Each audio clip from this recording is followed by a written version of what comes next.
Hello everyone, this is AmberAnkNA here. Welcome to my channel. Well, I play a variety of games and do narrations for fanfics. I'm really hoping you enjoy my content. If you do, make sure to comment below, leave a like, and subscribe with the notifications on. Right, until next time,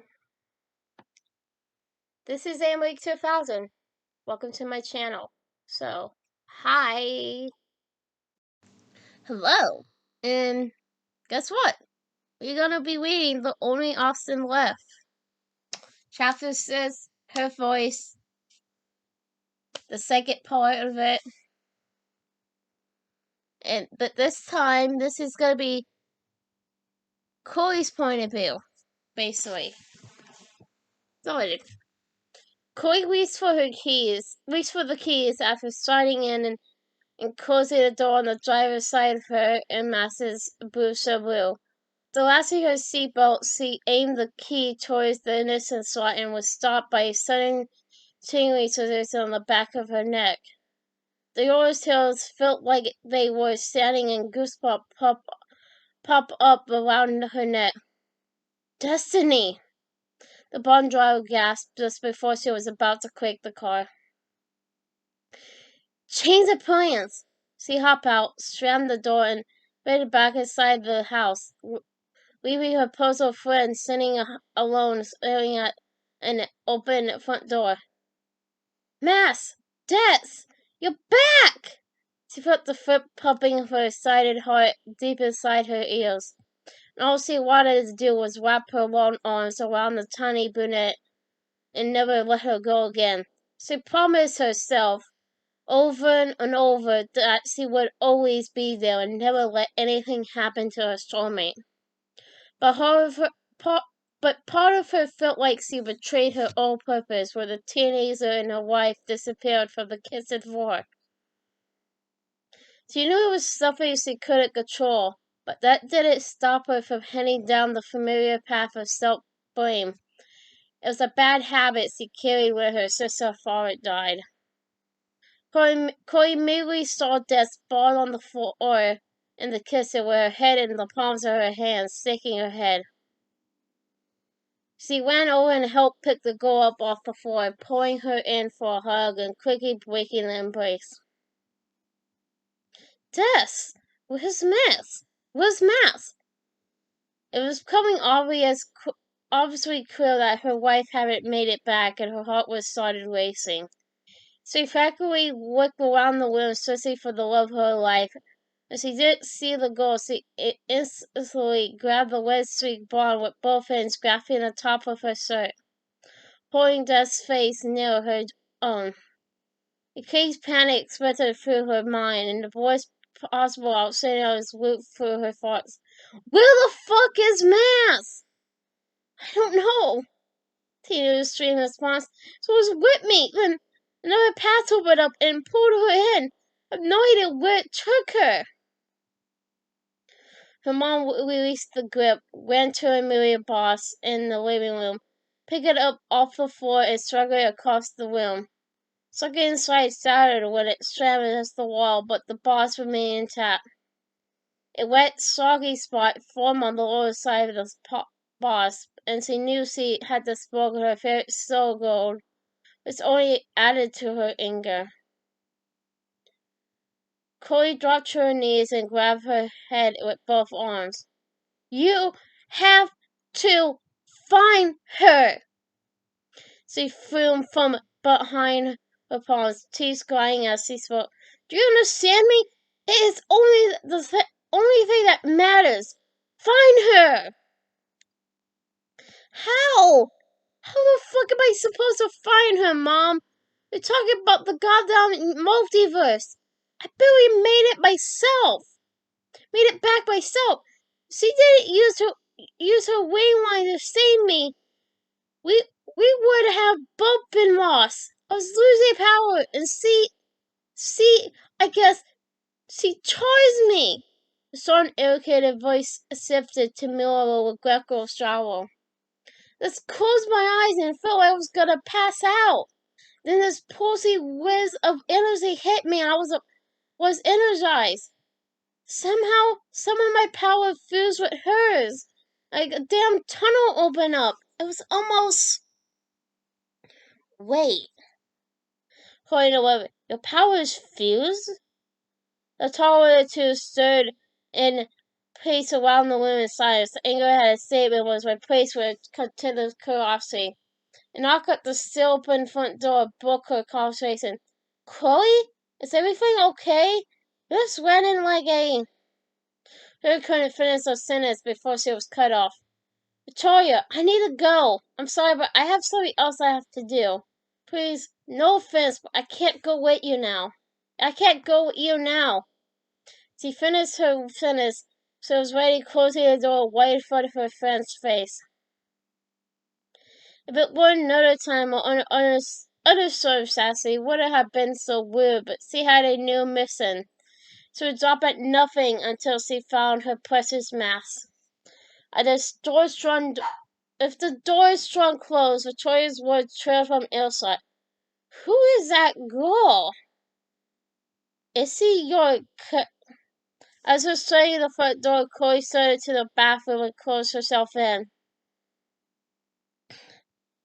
She closed her eyes and immediately started past the gray. She located the wide street spot and slightly pressed down. Her wife would respond if she was safe. She knew this was the only way for now. If it didn't work, she would cuddle in and force herself into her private person to get a glimpse of her current reality. She quickly plucked the power and opened her eyes. She waited for a couple of seconds and felt mass replicate the tunnel. Her brain hissed and she sifted at the knowledge that no matter where she was at that very moment, her partner was safe. She recalled the feelings of the desperate rewind after her best friend had climbed through a floating hole in her room, ending up in some place where an area she called the washer. This felt different though. The rewind trigger felt happy and reminded her of the wedding day. Her favorite person didn't appear to be in danger, so Chloe decided to let the situation play itself out. If she were in trouble, Max would let her know somehow. She was sure of it. She pushed the bathroom door and stretched her hand out, grabbing for the knob.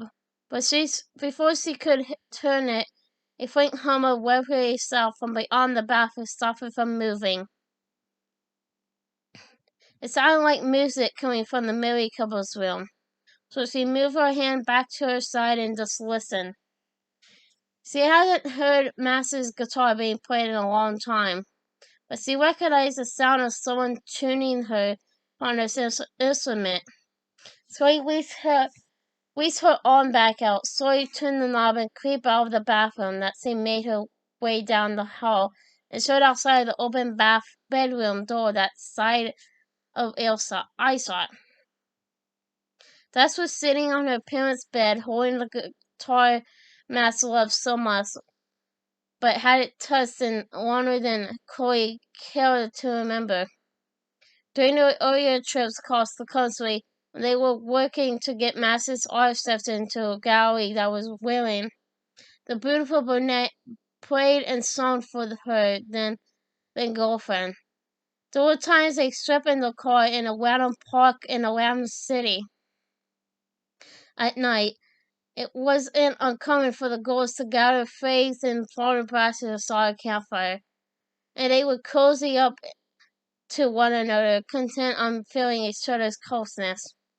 Max strummed her guitar and sung, and Chloe fell in love over and over while listening to the girls' soft, soothing vocals. In many ways, Chloe missed those less complicated days.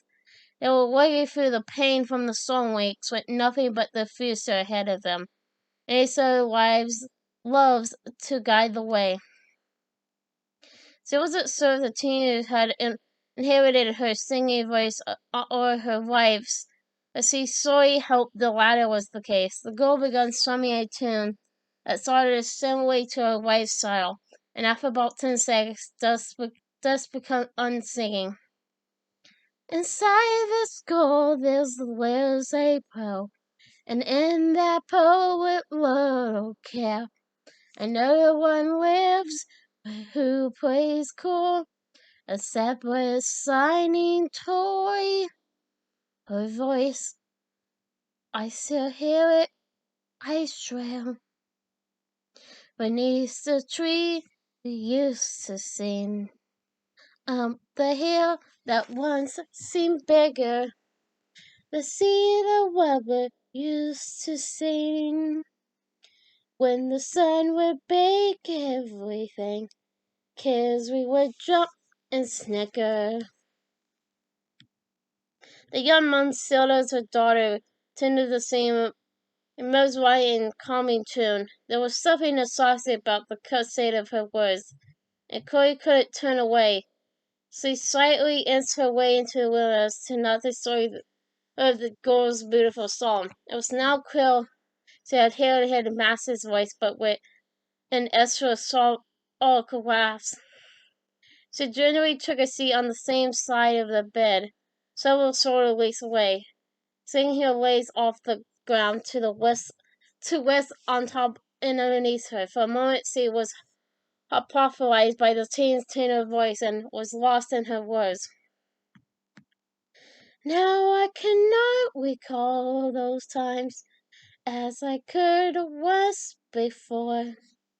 You see, between the soppy creaking pines, the wind would whistle spooky crimes. This I remember vividly,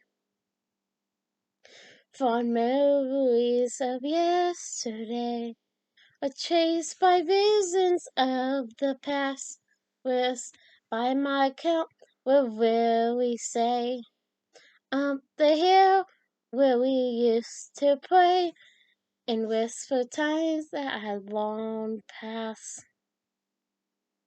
The final notes were picked, then gently faded, and the wind filled its silence. Wow, sir, Chloe murmured as the superb combination of her and her wife gently placing the guitar in its stand beside the dresser, taking good care of the instrument. Do you care I could take a shower, Mom? It's been days. Are you are we just gonna pretend that wasn't the most beautiful damn thing I ever heard? I mean, yeah, of course you can, but shit, it was hella amazing. Seeing that empty mask taught you how to play? Yeah? She got up and stood face to face with the girl who was barely an inch shorter. That song is called Her Voice, and yep, we wrote it together. Promise you won't ever tell her? But she's secretly, like, my idol. We used to play and noodle around on the guitar for hours at a time. It was one of my favorite things growing up. This paused, and Chloe could tell a happy memory floated through the girl's mind. She's goddamn patient. When I pissed the dumbest fit and complained the whole time. I don't know how she put up with me. Is it weird I hope I could find someone like her one day? You know, someone to love me? No strings attached? Anyway, about that sour. Yeah, towels are practically the only things we unpacked. Chloe pointed towards the wooden closet door beside the bathroom. Everything you need will be in there. Do you want some fresh clothes? About the same height, I have some stuff that should fit you. Sweet! The teenager bumped past her mother, opened the closet door, received a towel, and disappeared into the bathroom. Chloe heard the water turn on and her daughter step into the tub. There were so many thoughts and emotions rattling around her head. On one hand, she loved how much Des cared about math, and it surprised her that the daughter felt close to her favorite person. Chloe loved her too, and would never understand anyone who didn't see how amazing she was. On the other hand, she felt a little jealous that she didn't excel what the two of them had. There was no denying her words, though. Mass's care for those she loved was superior to anything she had never ever experienced. Mom! Des called out from the bathroom, which caught Chloe by surprise. She jumped in briefly and made her way towards the teenager. Opening the door, she noticed the girl was peeping through the closed shower curtain. Everything okay, sweetheart? She heard the word sweetheart come out of her mouth, and it sounded more like her mom than herself. Every day she noticed the presence of her strong and curious mother inside of her. It was beginning to make her more proud rather than mournful like it typically did.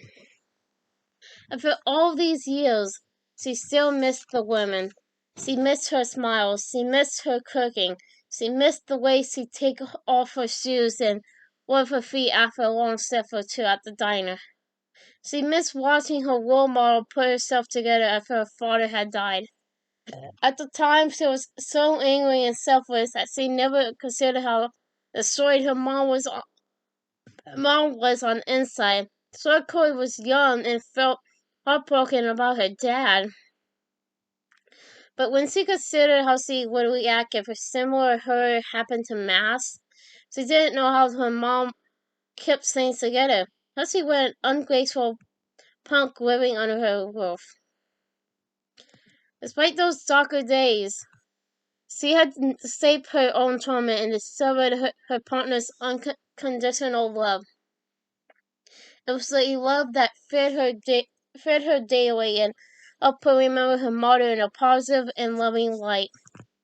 She had an opportunity to be a mother herself now, and when she heard Joyce's voice come from her own lips, she merely felt like closeness to the woman and hoped she could be even half the mother hers was. Yeah, I'm good. I just want to tell you, well, thank you. I should have said it earlier. This probably could have waited too, but I also want to say, I love you so much. In the future, we argue a ton about bullshit, really. Not because we actually upset at each other, but maybe I think it's because we're not a lot alike. Not as easy to talk to you in my time for some reason. My fault, I'm sure. I wanted to tell you while I have the curse. Anyway. She quickly disappeared into the bath, leaving her mom staring at a lavender-covered shower curtain. Chloe reached up with the inside of her ponytail and wiped both cheeks one at a time. Not only were a couple of tears trickling, one or two had escaped and trickled down her face at Death's heartfelt words. She left the bathroom to give her daughter some privacy. Then she picked up her phone, suddenly felt terrible about how she basically kicked Victoria out and wanted to apologize. After the call, she headed to sit down with Teen and, with level heads, figure out how to get her amazing wife back home.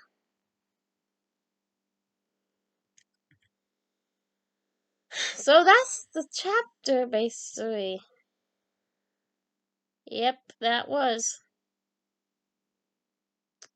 the chapter.